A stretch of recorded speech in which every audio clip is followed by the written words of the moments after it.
ఈ ఫీలింగ్ మిమ్మల్ని మరణానికి తీసుకెళ్ళిద్ది తెలుసా? ఈ ఫీలింగ్ ఎక్కడికి తీసుకెళ్ళిద్ది?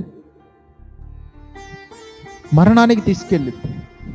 మీరు ఏదో చిన్న విషయం, దీన్ని ఇంతసేపు చెప్పడం అవసరమా, లేకపోతే దీన్ని ఒక ప్రసంగం చేయడం అవసరమా అని కొంతమంది ఒకవేళ అనుకొని ఉండొచ్చు. కానీ ఈ బుద్ధి తక్కువ అసూయ పడడం వల్ల వాళ్ళ మీద చూసి వాళ్ళకి అట్టుంది వీళ్ళకి ఎట్టుంది అని రకరకాలుగా అసూయ పడటం వల్ల ఏమొచ్చిందంట వారి మీదకి?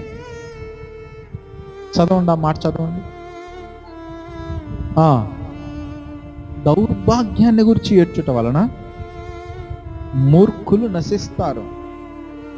బుద్ధి లేని వారు దేని వల్ల చస్తారు? అడు రోగం వల్లగా చచ్చేది, అసూయ వలన చస్తారు.